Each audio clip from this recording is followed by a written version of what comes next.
Good morning, magandang umaga sa inyong lahat. Nandito naman tayo sa, malapit na tayo sa Cabanatuan. Nandito naman tayo sa Nueva Ecija ngayon para buksan itong 4 na kilometro na section na nagbubuo ng east-west na daan mula Tarlac hanggang dito sa Cabanatuan. At ito ay kasama ulit doon sa ating instruction na buksan lahat na maaring buksan na ng mga connector road para maging mas mabilis ang daloy ng traffic. At malaking bagay ito dahil ang dating ang biyahe na tumatagal dati ng 1 oras kalahati, 1 hour 15, 1 hour 30 minutes, ay magiging 20 minutes na lang, 20 minuto na lang. At malaking bagay ito dahil unang-una, alam naman natin ngayon, ang inaalala natin, ang konsumo ng krudo, ng gasolina ay sa pagbawas na pagtagal sa bawas ng tagal ng biyahe ay mababawasan din ang konsumo sa fuel. At malaking bagay ngayon yan at lagi nating inaalala yan. At meron pa rin isa pang malaking advantage itong ginawa nating pagbukas nito at pagbilis ng pagdaan ng traffic. Alam nyo naman, ang Nueva Ecija ay yan ang rice granary ng Pilipinas ngayon. At ito ay makakatulong bawasan ang transport cost. At sa ganun, sa pagbawas ng transport cost ay mananatili ang presyo ng bigas. Dahil dito nakita naman bagong tanim ang ating mga palay.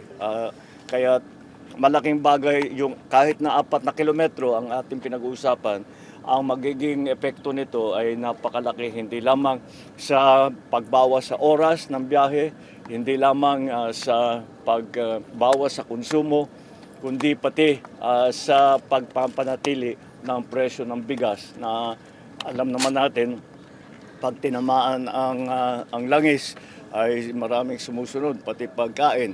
Kaya yan ang inaabangan natin at inaalala natin at binabantayan natin ng mabuti.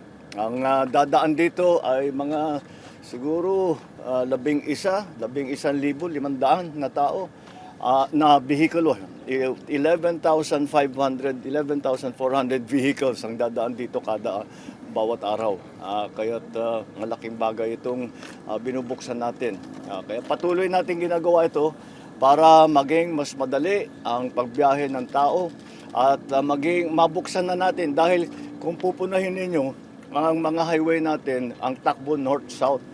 Ito ang pag nabuo ito, pag nakaabot na tayo hanggang sa east coast ng Luzon, ay ito na yung pinakauna na east-west na daan, na highway. At again, mabubuksan lahat ng mga iba't ibang area, mapapagaang ang pagbiyahe, mababawasan ang konsumo ng gasolina, ng krudo, at pananatiliin natin ang presyo ng ating pagkain. Maraming salamat. Patuloy po natin. Itinutuloy ito. Libre po yung... Oo nga pala, nakalimutan ko. Merong karagdagang magandang balita. Dahil itong kalsadang ito ay siguro hanggang Disyembre ay toll-free ito. Kaya libre muna. Kaya pwede nang dumaan ng mga iba't ibang truck. Para pwede na silang marelebo natin pati ang traffic sa MacArthur.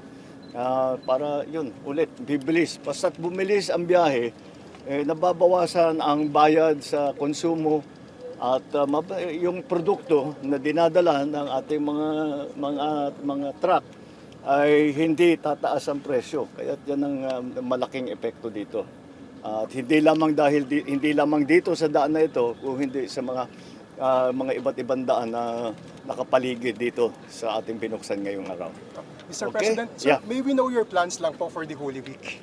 For the Holy Week, I will spend a few days in Ilocos Norte. And I will be back in Manila by the weekend. All right? Thank you so Okay, much. maraming Thank you so salamat. much.